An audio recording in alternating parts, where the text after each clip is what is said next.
Shalom Bapak Ibu, jemaat Tuhan, baik teman-teman, pelayan-pelayan Tuhan yang ada di tempat ini maupun di rumah atau di tempat di mana Bapak Ibu dan Saudara sekalian berada. Hari ini kita bersyukur, kita kembali beribadah, menyembah Tuhan. Biarlah hati kita tetap melekat kepada Tuhan. Kita akan mulai ibadah kita, mari kita berdoa. Terima kasih Tuhan. Kami bersyukur. Kami bersyukur untuk semua kemurahan-Mu.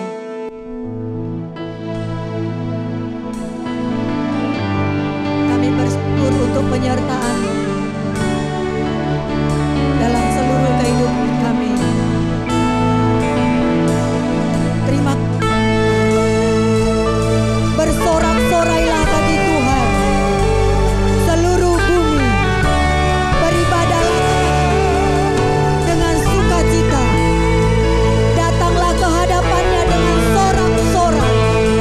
Ketahuilah bahwa Tuhanlah Allah, Dialah yang menjadi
bersama-sama dengan Engkau Tuhan, kami pasti sanggup melakukan segala sesuatu.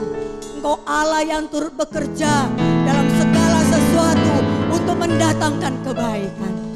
Di dalam nama Tuhan Yesus Kristus, setiap kita yang percaya, sama-sama katakan amin. Dia Allah yang layak untuk dipercaya, karena Dia Allah yang tidak pernah meninggalkan kita sendiri. Amin.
Shalom, selamat hari Minggu murid Kristus. Kami ingin memberitahukan kepada Anda bahwa rekening gereja telah mengalami perubahan. Rekening BNI atas nama Gereja Kristen Baitani BC yang selama ini kita gunakan sudah tidak berlaku lagi. Mulai hari ini Anda bisa mentransfer persembahan Anda ke nomor rekening yang baru, yaitu BNI atas nama GVI Blessing Community Medan dengan nomor rekening 20012350007. Anda juga masih bisa menggunakan rekening BCA atas nama Julfrida Boru Regar untuk mentransfer persembahan Anda. Perlu diingat bahwa rekening BNI dan BCA ini hanya boleh digunakan untuk melakukan pembayaran persepuluhan, ucapan syukur, dana diakonia atau dana misi Anda. Sementara apabila Anda ingin melakukan pembayaran janji pasti dan janji iman, silahkan menggunakan rekening BRI atas nama Yayasan Memberkati Kota dan Bangsa. Kami mohon apabila Anda telah melakukan transaksi persembahan atau pembangunan, silakan mengkonfirmasinya kepada Saudari Julfrida Siregar. Berikut adalah jadwal minggu ini di Blessing Community.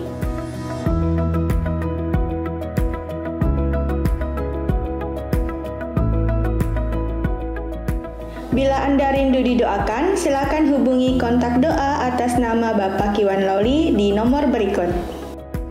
Berikan donasi Anda, saudara, kepada mereka yang terdampak COVID-19 melalui paket bantuan senilai Rp250.000 per paket dengan mengirimkannya ke nomor rekening BNI berikut.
Sungguh Engkau Tuhan,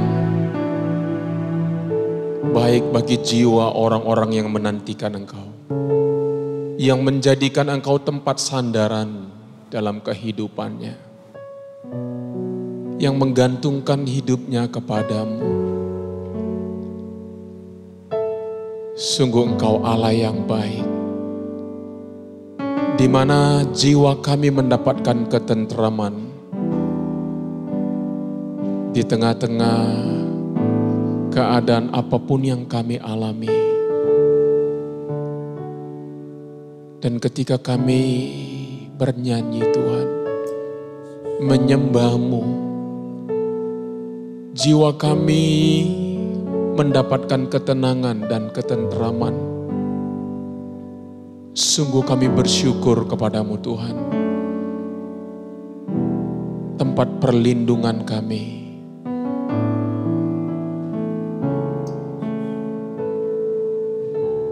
Engkau Allah,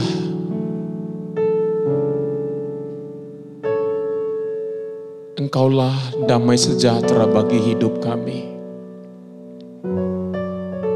Engkau sanggup menolong kami. Engkau sanggup memberi kekuatan kami. Engkau sanggup menuntun dan menopang langkah-langkah hidup kami.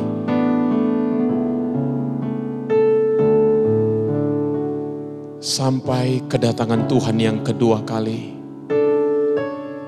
Kami bersyukur kepadamu ya Tuhan. Kami berterima kasih kepadamu Bapa. Kami bersyukur kepadamu.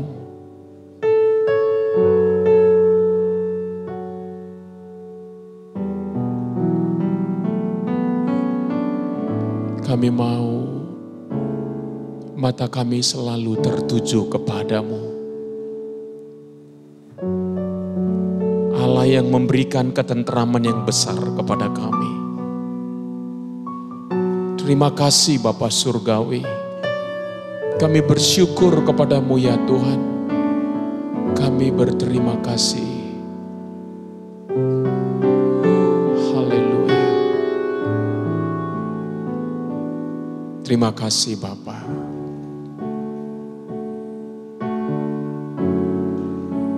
Terima kasih Tuhan.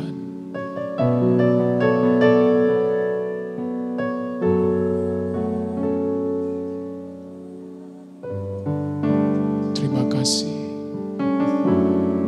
Kami bersyukur kepadamu Bapa. Terpujilah namamu Tuhan. Kami percaya anugerah-Mu, kebaikan-Mu, kemurahan-Mu melingkupi kehidupan kami. Juga seluruh jemaat ibadah bersama-sama pada hari ini di rumah mereka masing-masing. Kebaikan, kemurahan Tuhan menyertai mereka. Terpujilah namamu Bapa. Di dalam nama Tuhan Yesus kami sudah berdoa dan mengucapkan syukur. Semua kita yang percaya katakan amin. Puji Tuhan, saudara yang kekasih, shalom semuanya. Berjumpa lagi dengan saudara. Pada hari ini adalah sukacita yang besar, kembali boleh bersama-sama, sekalipun saudara kita, kami masih ada di sini, kami ada di sini dan saudara ada di rumah saudara masing-masing, tapi itu tidak mengurangi sukacita kita. Ya, seperti apa yang hari ini kita mau baca saudaraku di dalam kebenaran firman Tuhan, di dalam kitab Filipi pasal yang pertama, ya ini kembali lagi saudaraku bicara tentang Paulus yang ada di penjara di kota Roma, menulis surat ini kepada jemaat di Filipi, saudara. Tema kita hari ini adalah singkat saja, Allah sanggup. Saudara, dikatakan di sana di dalam kitab Filipi pasal yang pertama, ayat yang ketiga sampai yang keenam dikatakan begini, saudaraku. Aku mengucap syukur kepada Allahku, ya, setiap kali aku mengingat kamu. Paulus ada di penjara, ya, dan dia berkata setiap kali dia mengingat jemaat di Filipi, dia mengucap syukur kepada Allah. Ayat yang keempat, saudaraku, dan setiap kali aku berdoa untuk kamu semua, aku selalu berdoa dengan sukacita. Karena memang salah satu jemaat di Filipi ini adalah jemaat yang sungguh-sungguh melekat di dalam hati Paulus. Dan saudaraku, dan Paulus juga saudaraku melekat di hati jemaat di Filipi ini, saudaraku. Itulah sebabnya Paulus mengatakan bahwa dia sangat bersukacita setiap kali dia mengingat mereka, jemaat di Filipi ini. Dan berdoa untuk mereka semua. Aku mengucap syukur kepada Allahku karena persekutuanmu dalam berita Injil. Mulai dari hari pertama mereka mengenal Injil, mereka menerima Injil, dan Paulus berkata sampai sekarang ini. Nah, ayat 6 ini kita baca sama-sama, dikatakan di sana bahwa akan hal ini aku yakin sepenuhnya, yaitu Tuhan yang memulai pekerjaan yang baik. Jadi saudaraku, selalu Allah memulai pekerjaan yang baik. Ya, saudaraku, di dalam kitab Kejadian dikatakan pada mulanya Allah menjadikan langit dan bumi. Ya, Allah menciptakan segala sesuatu baik adanya. Dan di dalam kehidupan orang-orang Filipi juga termasuk kita hari ini, dikatakan Paulus berkata bahwa akan hal ini aku yakin sepenuhnya. Convinced and confident. Ya, yaitu Tuhan yang memulai pekerjaan baik di antara kamu. Kalau hari ini saudara, kalau kita boleh mengenal Tuhan, kalau kita boleh menerima Yesus sebagai Tuhan dan Juru Selamat pribadi kita, kalau bukan Tuhan yang memulai, itu mustahil, saudaraku. Jadi saudaraku, Tuhan menurut ayat ini bukan hanya keyakinan Paulus bahwa bukan hanya mampu, bukan hanya sudah menginisiasi, memulai pekerjaan yang baik di antara kita, tetapi juga akan meneruskannya sampai pada akhirnya, pada hari Kristus Yesus. Dikatakan continue to perfect and complete it until the day of Christ Jesus. Jadi saudaraku, mampu meneruskan dengan continue. Jadi saudaraku, artinya apa? Perjalanan kehidupan kekristenan kita tidak sendiri. Allah orang Kristen itu saudaraku bukan Allah duduk di surga. Lalu saudaraku melihat orang-orang Kristen melakukan segala sesuatu, hanya menonton saudaraku apa yang dilakukan orang Kristen saudaraku, atau menghakimi perbuatan-perbuatan orang Kristen. Tidak saudaraku sama sekali, tetapi Allah katanya yang memulai juga saudaraku sanggup meneruskannya sampai nanti hari kedatangan Tuhan. Jadi saudaraku sungguh luar biasa, sungguh indah sekali. Saudaraku, kita tahu bahwa dalam hidup kita menjalani begitu banyak masalah, begitu banyak persoalan, begitu banyak tantangan. Sadar atau tidak sadar, Allah ada di sana menuntun langkah-langkah kita, menolong kita, memberi kekuatan kepada kita, membuka jalan kepada kita, membuka pintu-pintu yang tertutup bagi kita, sehingga kita saudaraku tetap kuat sampai nanti hari kedatangan Tuhan yang kedua kali. Jadi sadar atau tidak sadar saudara, Allah bekerja dalam kehidupan kita, dalam setiap situasi-situasi dan keadaan kita, saudaraku. Itulah sebabnya saudaraku, salah satu yang perlu kita lakukan dalam kehidupan kita adalah fokus kita harus kepada Yesus. Fokus kita bukan kepada persoalan dan berapa lama persoalan ini selesai. Bukan, saudara. Kalau fokus kita kepada persoalan dan berapa lama persoalan ini selesai, kita biasanya akan menyerah, saudaraku.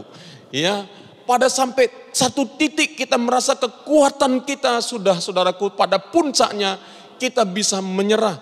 Itulah sebabnya betapa pentingnya kita tidak berfokus kepada berapa lama doa kita akan dijawab. Ya, kita jangan fokus kepada sampai kapan hal ini akan selesai. Bukan, saudaraku. Fokus kita adalah jalani dengan tekun. Apapun yang sedang kita alami hari ini, jalani saja dengan tekun. Ya, lagu tadi bagus sekali, saudaraku, ya. Dan aku terus bernyanyi, katanya, sampai jiwaku percaya. Ya, kadang-kadang kita mengalami penurunan tingkat kepercayaan kita. Apakah Tuhan akan tolong kita atau tidak? Tapi orang percaya salah satu hal yang luar biasa. Bahkan di dalam kesulitan, di dalam penderitaan pun orang percaya itu bisa bernyanyi dan menyembah Tuhan. Di dalam perjalanan kehidupan kita, saudaraku, mari kita membaca firman Tuhan untuk menguatkan kembali. Seperti Daud menguatkan kembali kepercayaannya kepada Tuhan. Jadi saudaraku, banyak hal yang bisa kita kerjakan untuk kita tetap berfokus kepada Tuhan. Bisa lewat nyanyian kita, bisa lewat pembacaan firman Tuhan, bisa lewat doa, bisa lewat puasa, bisa lewat mengambil waktu untuk bersendirian dengan Tuhan. Saudaraku, kita perlu fokus terus kepada Tuhan. Mungkin kita masih punya banyak tantangan, penderitaan-penderitaan yang kita alami. Jangan fokus ke sana, saudara. Tekun aja, saudara. Tekun aja, saudara. Ya, kenapa? Karena Allah kita bekerja. Ya, jadi saudaraku, bahagian Tuhan apa? Nah, ingat saudaraku, ya. Jadi saudaraku, itu enggak otomatis. Tuhan ada bahagiannya. Bahagian Tuhan apa? Tuhan memulai pekerjaan baik dan sanggup meneruskannya sampai kedatangan Tuhan. Wow. Bukankah Allah kita luar biasa? Allah kita bukan penonton. Apa tantangan yang kau sedang hadapi hari ini? Allah ikut memberi kekuatan kepadamu. Allah tidak hanya menonton. Saya waktu pertama kali, saudaraku, ketika saya sebelum berdoa, saya baca ayat ini, wah, saya sangat bersuka cita. Saya pikir gini, Tuhan berarti aku enggak sendirian, Tuhan. Wow. Ya, ada sukacita yang besar, saudara. Bayangkan, saudara, ternyata hidup kita orang percaya itu enggak sendiri. Walaupun kita kerap kali kita merasa sendiri, enggak, saudara. Kita enggak pernah sungguh-sungguh sendiri. Ya, karena Allah yang tidak kelihatan. Tidak kelihatan bukan berarti tidak ada. Tidak kelihatan, tetapi sungguh nyata bekerja dalam kehidupan kita. Kadang-kadang dalam penderitaan itu, saudaraku, ada penghiburan-penghiburan yang Tuhan berikan kepada kita. Sehingga kita terus kuat berjalan. Makanya, saudaraku, kita perlu perhatiin pekerjaan-pekerjaan Tuhan. Ya, jangan perhatiin problem-problemnya, tapi perhatikan pekerjaan-pekerjaan Tuhan, penghiburan Tuhan, pertolongan Tuhan, kasih Tuhan dalam hidup kita lewat berbagai macam cara dalam hidup ini. Ya, kenapa, saudara? Karena Allah sangat peduli kepada kita. Kenapa Allah sangat peduli kepada kita? Yang pertama, karena kita anaknya. Karena kalau kita anaknya, Dia sangat mengasihi kita. Sama seperti saya, saudaraku, saya sudah punya anak. Saya sangat mengasihi anak saya. Ya, kalau dia punya persoalan-persoalan, saya sibuk, saudaraku, berdoa kepada Tuhan. Ya, Tuhan tolong kuatkan dia. Ya, kadang-kadang, saudaraku, saya cari sesuatu yang bisa menguatkan dia. Saya send, saudaraku, walaupun tidak diminta, saya send kepada dia. Supaya apa? Dia bisa tetap kuat. Nah, bapak yang jahat seperti saya aja, saudara, tahu, saudaraku, ya, bagaimana memberikan yang terbaik buat anak-anak saya, saudaraku. Nah, apalagi dia bapak di surga, bapak yang sempurna, saudara. Dia pasti akan, ya, mengerjakan yang terbaik untuk kehidupan kita.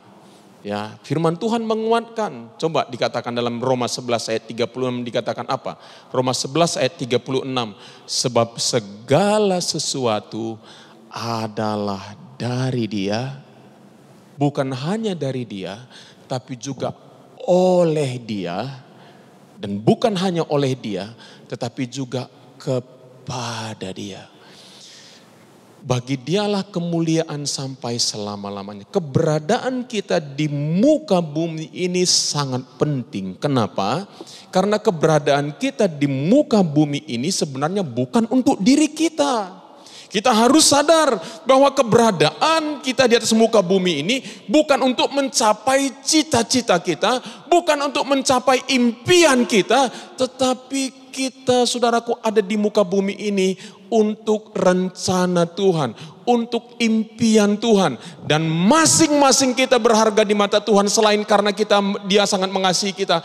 Karena kita masing-masing perlu memainkan peran yang Tuhan sudah sediakan sebelum dunia dijadikan, supaya kita hidup di dalamnya, supaya lewat hidup kita sesuai dengan kapasitas dan karunia yang Tuhan berikan kepada kita, kita menjadi bahagian-bahagian kecil dan besar untuk penyelesaian amanat agungnya Tuhan. Segala bangsa mengenal Tuhan, saudara. Supaya nanti seperti kitab Wahyu dikatakan bahwa semua bangsa, suku, kaum dan bahasa berdiri di hadapan tahta Allah, menyembah Allah yang hidup. Jadi sekali lagi saya mau mengingatkan kita seluruh jemaat Tuhan, kita ada bukan untuk diri kita. Saya ada bukan untuk diri saya. Bahkan bukan hanya saya, mic ini aja ada bukan untuk dirinya. Mic ini ada untuk mengeras suara saudaraku supaya orang boleh mendengar saudaraku. Demikianlah kehidupan kita. Jadi saudaraku ingat saudara, bahwa hidup saya ada bukan untuk diri saya. Hidup saya ada memainkan peranan yang Tuhan sudah sediakan bagi saya untuk jadi berkat, supaya hidup saya menjadi kemuliaan bagi nama Tuhan. Nah, jadi saudara, itu adalah bahagian Tuhan. Ya. Nah, bahagian kita apa? Ya. Jadi saudaraku, di dalam ayat tadi dikatakan bahwa, kembali lagi saya ulangin, akan hal ini aku yakin sepenuhnya, yaitu Ia yang memulai pekerjaan yang baik di antara kamu akan meneruskannya sampai pada akhirnya pada hari Kristus Yesus. Nah itu saudaraku, ada bahagian kita, itu enggak otomatis. Kenapa? Karena Allah sudah memberikan kepada kita kehendak bebas. Banyak orang bilang begini, kalau Tuhan itu baik, kenapa sih ada kejahatan? Oh, kejahatan bukan pilihan Tuhan. Kejahatan itu bukan kehendak Tuhan, saudara. Kejahatan itu pilihan siapa? Pilihan manusia. Orang bilang begini, kenapa ya waktu Hawa mau makan buah itu, kenapa Tuhan gak tegur? Kenapa Tuhan gak ingatkan? Saya ingatkan kepada kita, saudara. Ketika Kain mau membunuh adiknya, Tuhan ingatkan dia dibunuh juga kok. Jadi Allah tidak bisa memaksakan kehendaknya kepada kita. Jadi bahagian kita adalah bekerja sama, kooperatif dengan Tuhan di dalam mengerjakan pekerjaan-pekerjaan yang Tuhan sudah sediakan bagi kita. Makanya bahagian kita ayat ini Paulus katakan kepada jemaat di Filipi, hai saudara-saudaraku yang kekasih, kamu senantiasa taat. Karena itu tetaplah kerjakan keselamatanmu. Bahagian Tuhan mampu meneruskan pekerjaan baik yang dimulainya. Tetapi bahagian kita harus ada di dalam pekerjaan baik tersebut. Dengan takut dan gentar, bukan saja seperti waktu aku masih hadir. Tetapi terlebih pula sekarang waktu aku tidak hadir. Ya, jadi saudara, ada bahagiannya kita di dalam menjalani, mengerjakan pekerjaan baik yang Tuhan sudah sediakan itu. Kita ikut di dalamnya, kita masuk di dalam bahagiannya, dan Tuhan bekerja ya di dalam kehidupan kita ya, supaya rencana Allah itu jadi dalam kehidupan kita. Jadi saudara, kalau kita belajar dari kehidupan Paulus ini saudaraku seorang hamba Tuhan, seorang rasul yang paling banyak mengalami penderitaan saudara. Di dalam kehidupannya, waduh banyak sekali saudaraku. Ya, kalau saudara baca di dalam Alkitab dia dikatakan aku dipukul, aku disiksa. Di dalam kitab suratan kepada jemaat di Korintus, saudaraku, dia berkata begitu banyak tantangan yang dia hadapi, saudaraku. Nah, saudara Paulus ini pada waktu dia sebelum dia ditangkap, dia mengalami, kalau kita bagi dua kehidupan pada waktu dia di luar penjara, artinya dia masih bisa memberitakan firman Tuhan. Dia seorang rasul. Seorang rasul itu, saudaraku, biasanya dia karunianya mengajar, ya, merintis gereja, misi, saudaraku. Tapi juga, saudaraku, dia itu bisa menggembalakan, saudaraku. Ya, jadi tiga ini, saudaraku, itu ada dalam kehidupan seorang rasul, saudara. Ya, Paulus, saudaraku, sebelum dia di penjara, dia adalah seorang yang banyak merintis, membuka gereja-gereja di mana-mana. Jadi, saudaraku, Tuhan bekerja melalui dia, saudaraku, banyak orang boleh bertobat. Nah, tetapi pada waktu kehidupan yang kedua di dalam penjara, Tuhan bekerja di dalam dia. Jadi, pengurapan Tuhan itu pengurapan yang melalui kita dan juga di dalam diri kita. Ya, melalui kita itu biasanya karunia-karunia keluar, ya karunia-karunia kita keluar, tetapi di dalam diri kita ini bicara tentang pengenalan kita yang lebih dalam akan Tuhan. Makanya di dalam kitab Filipi Paulus bilang begini, yang ku kehendaki bukan lagi aku keluar dari penjara, bukan lagi supaya aku merintis lebih banyak gereja, bukan. Tetapi di dalam kitab Filipi, saudaraku, salah satu di dalam kitab Filipi dikatakan begini, yang ku kehendaki ialah mengenal dia. Ya, coba saudara bayangkan. Saudaraku, Paulus di penjara belajar banyak, saudaraku. Dia ngerasa bahwa pengenalannya akan Tuhan. Dia kepengen lebih dalam lagi. Itu berarti apa? Di dalam diri kita. Jadi di dalam hidup ini, saudaraku, kita harus mengalami dua-duanya. Ya, di tengah-tengah lockdown atau PSBB ini, saudaraku, jangan sia-siakan kesempatan engkau membangun keintimanmu, kedekatanmu, kelekatanmu dengan Tuhan. Ya, Tuhan bekerja di dalam kita. Ya, kalau pelayanan hari ini apa? Melalui saya. Waktu saya berdoa, waktu saya saat teduh, waktu saya berpuasa, waktu saya bersendirian dengan Tuhan, itu apa? Itu Tuhan bekerja di dalam saya. Nah, banyak orang, saudara, hanya Tuhan bekerja melalui dia, tetapi di dalam dia itu kurang sekali. Sebenarnya, ya, pelayanan kita yang keluar itu harus dimulai daripada diri kita sendiri, saudara. Ya, nah ini penting, saudaraku, kita sama-sama mengerti di dalam kehidupan kita. Jadi kehidupan kita seimbang. Jadi enggak pelayanan, tetapi di dalam kita mengalami kekosongan, saudara. Pengenalan kita akan Tuhan enggak bertumbuh, saudaraku. Kita hanya profesional saja melayani. Bagus sekali profesional, tetapi yang lain lagi adalah bagaimana kita mengalami Tuhan itu biasanya tidak kelihatan, saudara. Ya, nah, baik. Apa yang Alkitab katakan, saudaraku, tentang bahwa Allah sanggup? Ingat bahwa Tuhan hadir dan menolong kita, ya. Dalam apa? Dalam menghadapi pencobaan hidup kita. Ya, dalam menghadapi pencobaan hidup kita. Kenapa? Karena ketika kita menjalani kehidupan ini banyak tantangan, banyak persoalan, banyak pencobaan-pencobaan yang kita alami. Paulus menulis kepada orang-orang di Korintus berkata begini, pencobaan-pencobaan yang kamu alami, ya, ialah pencobaan-pencobaan biasa yang tidak melebihi kekuatan manusia. Jadi, saudaraku, pencobaan kita hari ini apa, saudaraku? Ya inilah, ya, COVID-19, ya, yang tidak melebihi kemampuan manusia, katanya, sebab Allah setia. Dan karena itu ia tidak akan, ya, membiarkan kamu dicobai melampaui kekuatanmu. Jadi pencobaan yang kita alami ini pencobaan biasa, 100 tahun yang lalu sudah ada. Yang model begini juga, saudaraku. Ya, jadi mari kita tidak membesar-besarkan, ya.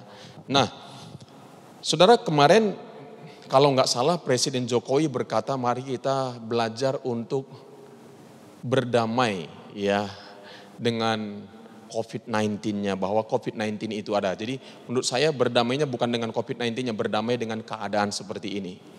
Ya, beberapa waktu yang lalu juga saya sudah berbicara tentang bagaimana kita beradaptasi dengan kondisi ini, tetapi kita terus masih bisa melakukan aktivitas-aktivitas kita.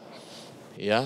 Nah, karena pencobaan-pencobaan ini katanya pencobaan biasa yang tidak melebihi kekuatan manusia, sebab Allah setia dan karena itu Ia tidak akan membiarkan kamu dicobai melampaui kekuatanmu. Coba sebutkan pencobaan apa yang kita alami hari ini. Itu pencobaan biasa.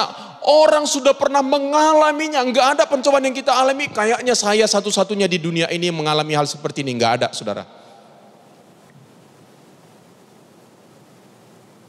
Pada waktu kamu dicobai, Ia akan memberikan kepadamu jalan keluar, sehingga kamu dapat menanggungnya. Saudara, kalau kita mau baca ayat ini lebih lengkapnya, saudaraku, kita lihat di dalam kitab 1 Korintus pasal yang ke-10. Ya, saya akan membacakan ini kepada kita. Ayat yang pertama, aku mau supaya kamu mengetahui saudara-saudara bahwa nenek moyang kita semua berada di bawah perlindungan awan dan bahwa mereka semua telah melintasi laut. Untuk menjadi pengikut Musa, mereka semua telah dibaptis dalam awan dan dalam laut. Mereka semua makan makanan rohani yang sama. Mereka semua minum minuman rohani yang sama. Dan sebab mereka minum dari batu karang rohani yang mengikuti mereka. Dan batu karang itu ialah Kristus. Nah, ayat kelima ini nih. Tetapi sungguh pun demikian, Allah tidak berkenan kepada bahagian yang terbesar dari mereka, karena mereka ditewaskan di padang gurun. Ingat ayat 6 dikatakan begini, semuanya ini, ya, sebelum keluar 1 Korintus 10 ayat 13, semuanya ini telah terjadi sebagai contoh bagi kita untuk memperingatkan kita supaya jangan kita menginginkan hal-hal yang jahat seperti yang telah mereka perbuat. Jadi dalam perjalanan orang Israel itu perjalanan rohani loh, saudara. Kenapa saya katakan perjalanan rohani? Karena Tuhan yang memimpin. Itu bukan peperangannya juga peperangan rohani. Kenapa? Allah yang berperang. Allah yang mengerjakan segala sesuatu. Coba saudaraku, dalam perjalanan pada malam hari ada tiang api, saudara, supaya mereka enggak mati kedinginan. Pada siang hari ada tiang awan supaya mereka enggak mati kepanasan, saudara. Wah, itu luar biasa. Itu perjalanan rohani. Perjalanan bangsa Israel adalah perjalanan rohani. Dan saya juga mau beritahu kepada kita, perjalanan hidup ini bukan soal perjalanan makan minum. Seberapa banyak harta saya, seberapa banyak ini saya, bukan. Tetapi perjalanan rohani. Di dalam ayat tadi dikatakan bahwa Allah bekerja. Tapi dalam perjalanan rohani itu, saudara, kita diperingatkan untuk tidak seperti bangsa Israel. Dalam perjalanan kehidupan kerohanian mereka, mereka menginginkan hal-hal yang jahat. Lagi apa, saudaraku? Mereka menjadi penyembah-penyembah berhala. Penyembah berhala itu apa, saudaraku? Sesuatu yang lebih besar dari Tuhan, itu adalah berhala. Oh, kita berkata begini, saya tidak menyembah berhala, di rumah saya nggak ada patung sama sekali. Semua patung-patung saya buangin, ya. Atau apapun nggak ada di rumah saya. Ya, berhala itu bukan begitu. Dulu saya ingat, saudaraku, sebelum saya udah Kristen pada waktu umur itu, saudaraku, ya, saya ingat, saudaraku, saya itu punya besi berani ladam kuda, saudaraku. Itu saya taruh di lubang angin di dinding saya dengan satu kepercayaan itu akan menjaga rumah saya. Nah, itulah berhala saya dulu, saudara. Ya, sebelum saya benar-benar, saya udah Kristen tapi saya belum menerima Yesus sebagai Tuhan dan Juru Selamat pribadi saya. Ketika saya sudah percaya, saudaraku, semua saya buang dari rumah saya. Enggak ada lagi, saudaraku, hal-hal yang melekat di hati saya. Nah, tetapi berhala akhir zaman itu bisa apa, saudara?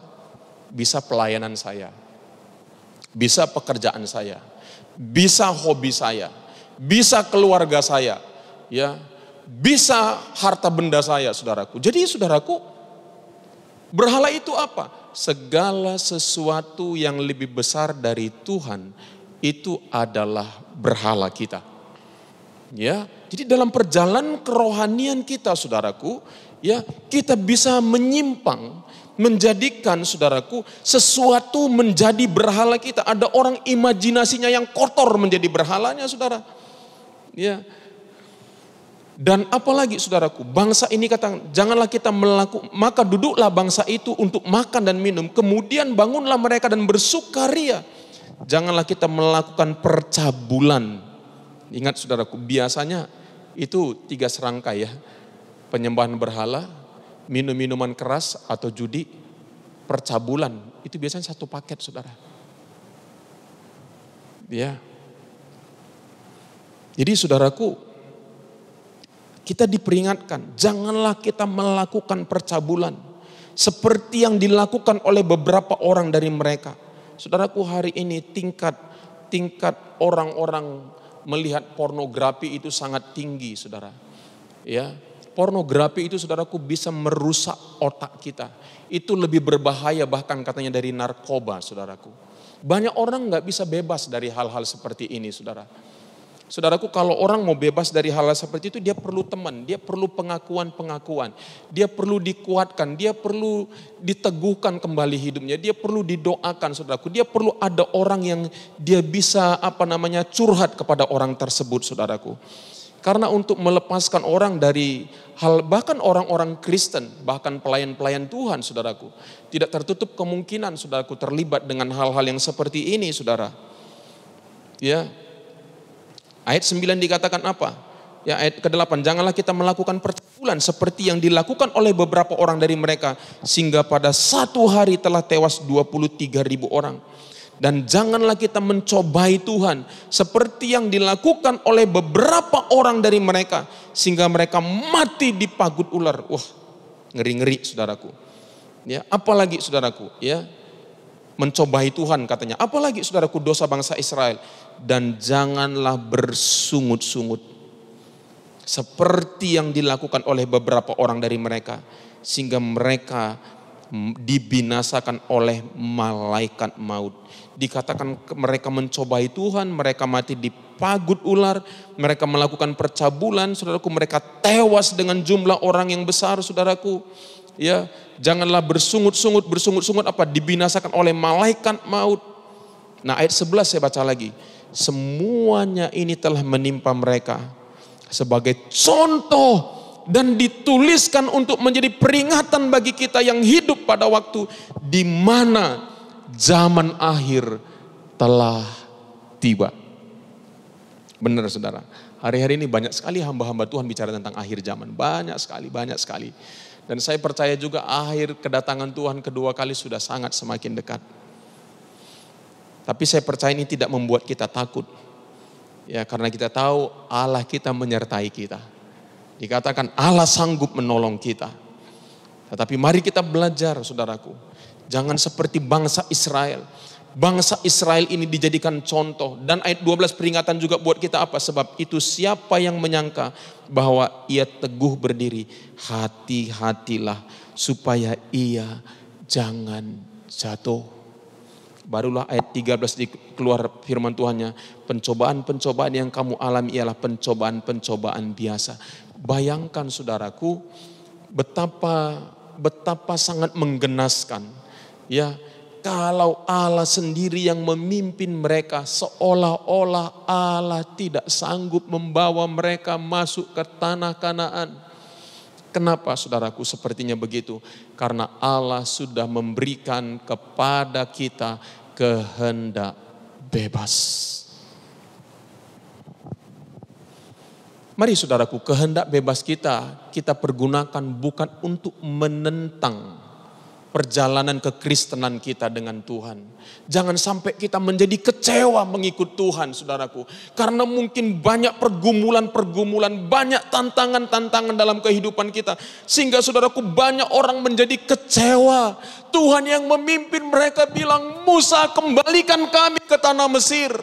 Berapa banyak orang yang kecewa, saudaraku, mengikut Tuhan. Nah, di dalam kitab Matius 24 ayat 10 ada sebuah peringatan kepada kita. Di sana dikatakan, dan banyak orang akan murtad dan mereka akan saling menyerahkan dan saling membenci. Kata murtad dalam bahasa Inggris yang dikatakan offended. Offended itu saudaraku terluka, kepahitan. Banyak orang kepahitan kepada gereja, banyak orang kepahitan kepada Tuhan. Doa-doa mereka nggak dijawab mungkin saudaraku. Atau mereka merasa perjalanan mereka terlalu sulit. Mereka mulai kecewa kepada gereja Tuhan. Mereka mulai kecewa kepada orang-orang Kristen. Mereka meninggalkan Tuhan. Di akhir zaman saudaraku, lihat saudaraku. Orang-orang yang kepahitan saudaraku itu biasanya membentuk bidat-bidat. Orang-orang yang kepahitan saudaraku banyak itu orang-orang yang akhirnya pindah agama saudara. Mereka berkata begini, orang Kristen kok kayak gitu ya, gereja kok kayak gitu ya. Ingat saudara, saya mau beritahu kepada saudara, saudara tidak bisa menyalahkan siapapun. Oleh karena oleh karena keputusan-keputusanmu, engkau tidak bisa menyalahkan siapapun. Ketika Tuhan bertanya kepada Adam, kenapa kamu makan? Dia bilang Hawa yang kasih. Apakah Tuhan bilang, aduh kasihan kamu korban ya? No, Adam memikul konsekuensi dari keputusan-keputusannya. Ketika Hawa ditanya, kenapa? Dia bilang ular. Saudaraku, kita nggak bisa. Ya, dalam kehidupan bergereja mungkin kita belum sempurna, saudara. Masih banyak yang kita perlu belajar. Tapi jangan sampai kita kecewa atau kepahitan istilahnya. Ya, kata murtad kalau saudara baca dalam bahasa Inggrisnya offended. Offended itu apa? Terluka, kepahitan. Jadi kalau orang kepahitan saudaraku, dia bisa murtad saudara. Ya, makanya hati-hati saudara. Kepahitan kepada Tuhan, ya, doa nggak dijawab-jawab saudaraku. Rasanya Tuhan nggak adil. Rasanya kok kayak gini hidup saya. Saya udah sungguh-sungguh melayani Tuhan. Sudah sungguh-sungguh ikut Tuhan. Firman Tuhan berkata kita bukan orang-orang yang mundur. Ya.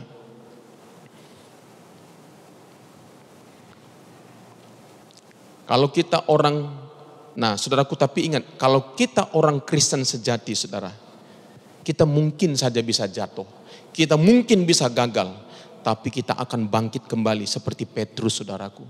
Tetapi kalau kita Kristen palsu saudara, ya, orang Kristen palsu akan jatuh dan tidak bangkit kembali. Enggak bisa setia sampai akhir. Siapa contohnya? Yudas. Yohanes 6 ayat 64. Yohanes 6 ayat 64 dikatakan begini. Ketika banyak orang mengundurkan diri pada akhirnya. Kitab ini berkata begini. Tetapi di antaramu ada yang tidak percaya. Sebab Yesus tahu dari semula siapa yang tidak percaya dan siapa yang akan menyerahkan dia. Bayangkan saudara, Yudas itu mengikut Tuhan sampai akhirnya dia menjual Tuhan. Dia melihat mujizat-mujizat, dia melihat pekerjaan Tuhan yang hebat. Dia melihat banyak perkara-perkara. Tapi saudaraku tetap enggak percaya saudara. Nah ini orang Kristen palsu. Petrus saudaraku jatuh, gagal saudara. Tapi dia bangkit kembali. Ya, jadi saudaraku pastikan dirimu adalah orang Kristen sejati, saudara. Kalau engkau Kristen sejati, kalau engkau gagal, engkau akan bangkit kembali. Tuhan akan membangkitkan engkau. Ya. Yakobus 1 ayat 13 sampai 14 dikatakan begini, apabila seorang dicobai, janganlah ia berkata, pencobaan ini datang dari Allah. Jadi jangan berdoa begini, Tuhan, kenapa engkau berikan pencobaan yang berat ini kepadaku? Enggak. Yakobus berkata apabila seorang dicobai, janganlah ia berkata pencobaan ini datang dari Allah. Sebab Allah tidak dapat dicobai oleh yang jahat. Dan ia sendiri tidak mencobai siapapun. Siapakah yang mencobai diri kita? Tiap-tiap orang dicobai oleh keinginannya sendiri. Karena ia diseret dan dipikat olehnya. Ya, jadi mari saudaraku. Ya, Tuhan akan terus menguatkan kita melewati pencobaan-pencobaan. 1 Petrus 1 ayat 5 sampai 7 dikatakan begini, yaitu kamu yang dipelihara. Nah, dengar baik-baik. Yaitu kamu yang dipelihara dalam kekuatan Allah karena imanmu. Kita dipelihara oleh apa? Oleh kekuatan Allah. Bagian Allah apa? Memelihara kita. Bagian kita apa? Iman. Kamu dipelihara dalam kekuatan Allah karena imanmu, sementara kamu menantikan keselamatan yang telah tersedia untuk dinyatakan pada zaman akhir.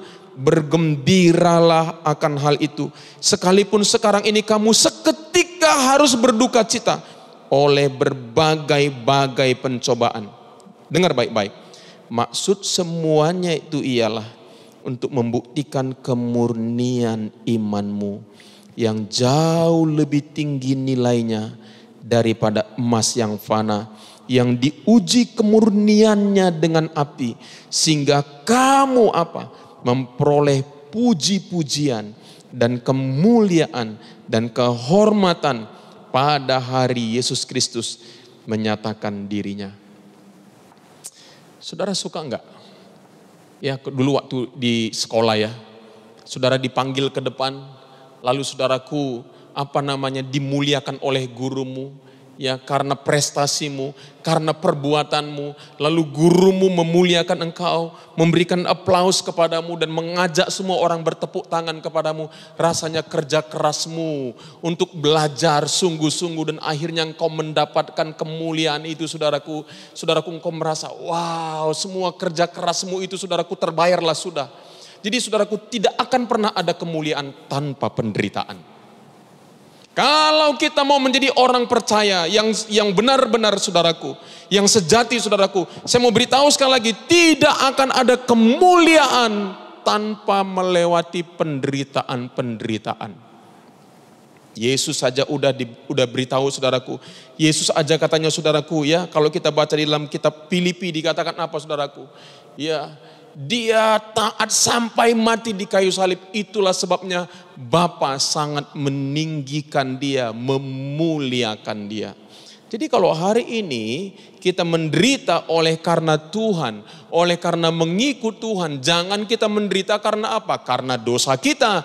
Jangan kita menderita karena apa? Karena perbuatan kita yang salah, karena perbuatan kita yang gak benar. Itu bukan menderita namanya, itu perlu bertobat loh, saudara.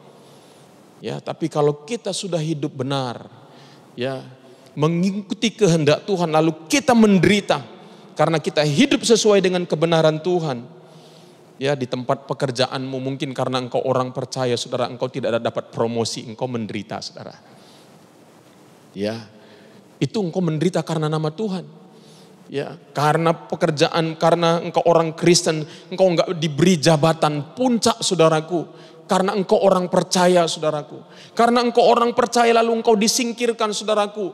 Ya, bukan karena kesalahanmu. Engkau sudah bekerja baik, kelihatan bagus, saudaraku. Tapi oleh karena engkau orang percaya kepada Tuhan, engkau sudah menderita bagi Tuhan, saudara. Nanti satu kali kelak Tuhan akan memuliakan engkau. Jadi kemuliaan yang akan kita terima oleh karena penderitaan kita, oleh karena kita mengikuti kehendak Tuhan, dibandingkan, saudaraku, dengan kemuliaan yang akan kita terima, nggak ada apa-apanya nanti penderitaan kita, saudara. Karena ingat, hidup kita bukan hanya sekadar ada di atas muka bumi ini, saudara. Tapi juga, saudaraku, nanti di kekekalan kita hidup, ya, tidak berakhir, never ending, triliunan tahun, saudara. Yudas 1 ayat 24 dikatakan, bagi dia yang berkuasa menjaga supaya jangan kamu tersandung, dan yang membawa kamu dengan tak bernoda dan penuh kegembiraan di hadapan kemuliaannya. Jadi saudaraku, ingat, Tuhan hadir pada waktu dan menolong kita pada waktu kita mengalami pencobaan-pencobaan dalam perjalanan kehidupan kerohanian kita. Sedikit lagi, saudaraku. Yang kedua, pada waktu apa, saudaraku, juga dalam menghadapi tekanan hidup. 2 Korintus 4 ayat 7-11 dikatakan begini, tetapi harta ini kami punyai dalam bejana tanah liat, supaya nyata bahwa kekuatan, bayangkan, kekuatan yang berlimpah-limpah itu berasal dari Allah, bukan dari diri kami. Kita punya kekuatan, iya, kekuatan kita enggak berlimpah-limpah. Ya, tapi kekuatan berlimpah-limpah itu artinya apa? Enggak ada habis-habisnya. Melewati masa-masa sulit selalu ada kekuatan, selalu ada sukacita. Kenapa? Karena kekuatannya berlimpah-limpah. Nah, dalam segala hal kami ditindas namun tidak terjepit. Kami habis akal namun tidak putus asa. Kami dianiaya namun tidak ditinggalkan sendirian. Kami dihempaskan. Untung banyak kali kata namunnya. Namun tidak binasa. Ya jangan kita, kami ditinggalkan dan akhirnya kami mundur. Itu yang bahaya saudara ya. Kami dihempaskan dan tewas. Tapi di sini namun tidak ditinggalkan sendirian. Kami dihempaskan namun tidak binasa. Nah, kata kuncinya ini.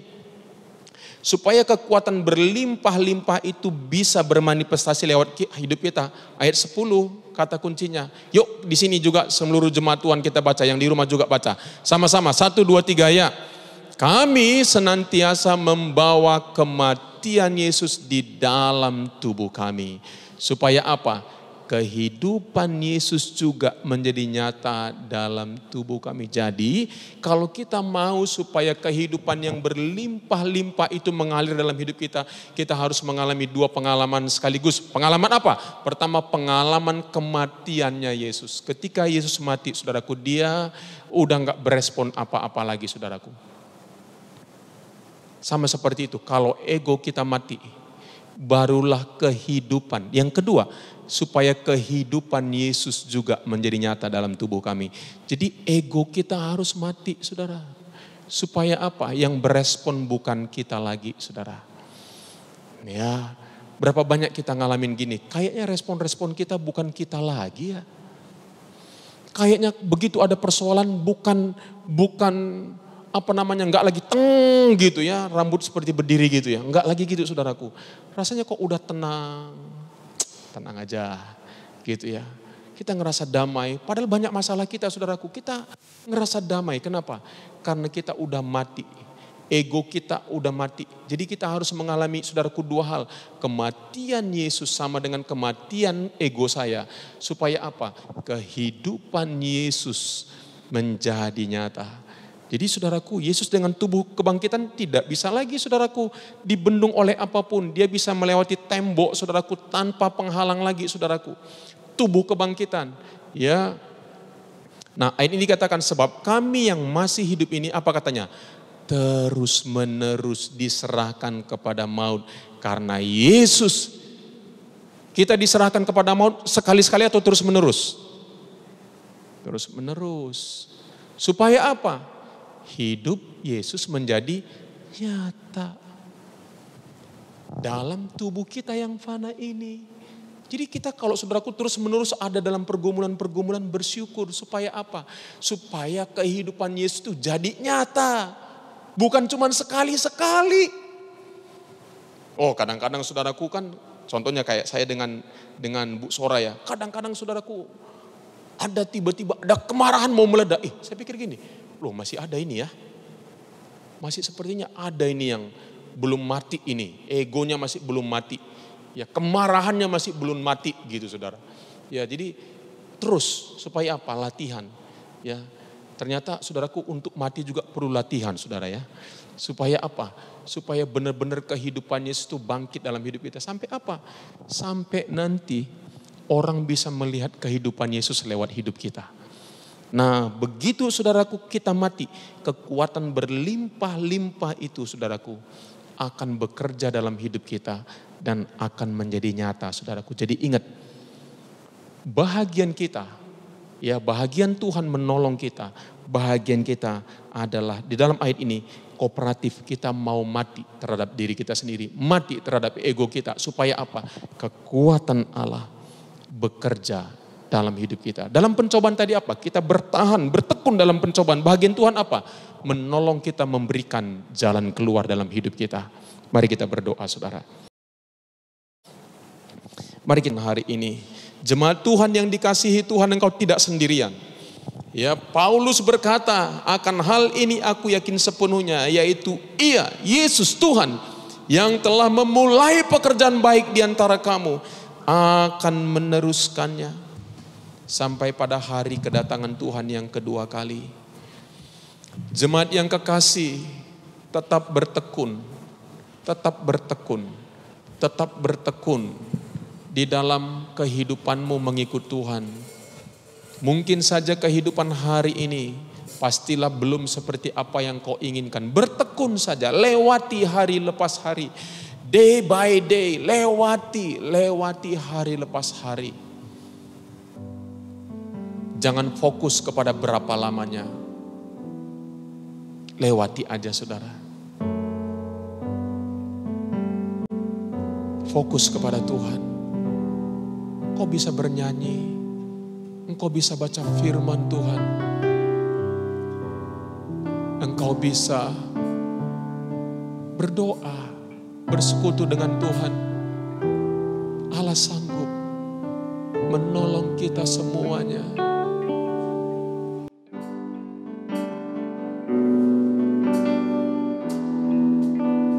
Apapun persoalan dan pergumulanmu, persoalan rumah tanggamu, persoalan keuanganmu, lewati hari sehari ke sehari. Terus mengucap syukur kepada Tuhan. Terus bersyukur kepada Tuhan. Bahkan mungkin engkau bisa mengeluarkan air mata. Karena begitu berat engkau merasakan penderitaan dan tekanan yang engkau hadapi dalam hidupmu. Tapi engkau terus bisa bernyanyi, menyembah Tuhan.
Bapa Surgawi, berdoa hari ini ya Bapa, bersuka cita, bersyukur karena Allah bekerja, yang memulai pekerjaan baik dalam hidup kami dan juga sanggup menyelesaikannya, menolong, melengkapi, menyempurnakan sampai pada hari kedatangan Kristus yang kedua kali. Bapa Surgawi, masing-masing setiap kami punya perang kami masing-masing, punya pergumulan kami masing-masing. Biarlah di dalam pergumulan kami masing-masing, kami tidak menjadi lemah dan tawar hati Tuhan. Kami tidak menjadi mundur dan kecewa Tuhan. Sebab Engkau berkata pencobaan-pencobaan yang kami alami ialah pencobaan-pencobaan biasa, yang tidak melampaui kekuatan manusia. Dan ketika kami dicobai, firman-Mu berkata Allah ikut, Allah turut bekerja, memberikan jalan keluar, sehingga kami dapat bertahan, sehingga kami sanggup, sehingga kami beroleh jalan keluar dalam kehidupan kami. Tuhan, kami berdoa kekuatan daripada-Mu memampukan kami melewati masa-masa sulit, melewati pergumulan-pergumulan hidup kami, supaya kami tidak kecewa dalam hidup kami. Kami berdoa di dalam nama Yesus, supaya dalam perjalanan rohani kami, Tuhan, kami tidak meniru bangsa Israel ketika mereka keluar dari tanah Mesir, memasuki tanah Kanaan di padang gurun. Bapa, kami berdoa supaya tidak ada yang mengambil jalan pintas, supaya kami tidak bersungut-sungut oleh karena tantangan yang kami hadapi. Ganti bersungut-sungut, biarlah lidah dan bibir kami pakai memuji dan memuliakan Engkau. Sebab ketika kami memuji dan memuliakan Engkau, Allah hadir bertata di atas puji-pujian kami, supaya kami tidak mengambil jalan pintas Tuhan untuk melihat hal-hal yang najis, melakukan percabulan dan pornografi. Tuhan, untuk menyelesaikan masalah-masalah pribadi kami, pergumulan-pergumulan kami dalam kehidupan kami. Tuhan, dijauhkanlah itu kiranya daripada kami. Disembuhkanlah kami Tuhan dari hal-hal yang demikian, sehingga kami tidak hidup di dalamnya ya Tuhan. Dan kami tidak mencobai Tuhan di dalam perjalanan kehidupan kerohanian kami, tapi kami tetap setia, tekun dan teguh berjalan Tuhan di dalam Engkau.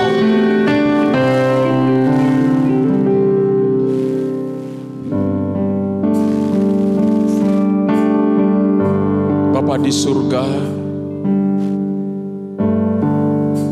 kami juga berdoa Tuhan, firman-Mu berkata bahwa kekuatan berlimpah-limpah ada di dalam diri kami. Tuhan, lewat pergumulan-pergumulan yang kami alami, kami mau mati terhadap ego kami. Kami mau mati Tuhan terhadap respon-respon otomatis kami yang salah Tuhan. Respon otomatis kami.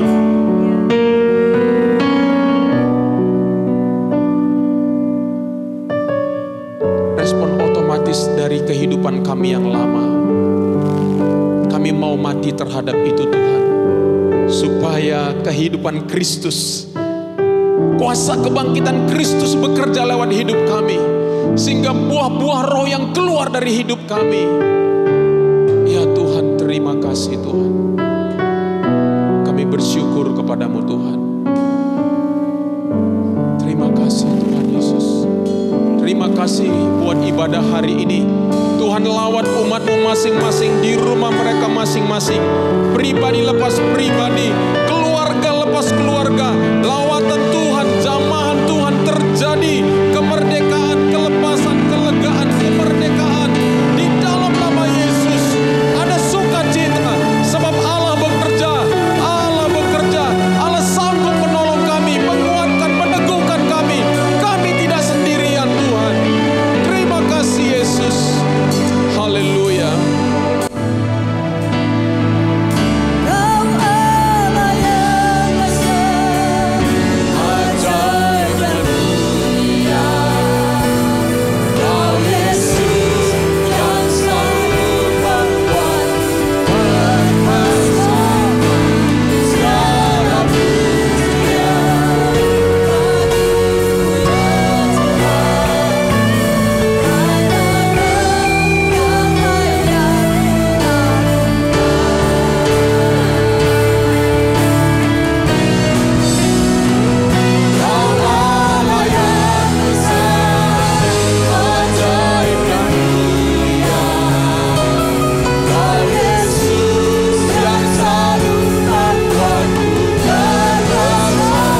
ajaib dan mulia. Hidup kami tidak sendirian. Allah kami yang ajaib dan mulia itu, yang beserta dengan kami. Dia adalah Allah Immanuel, yang bersama-sama dengan kami dimanapun, kapanpun kami.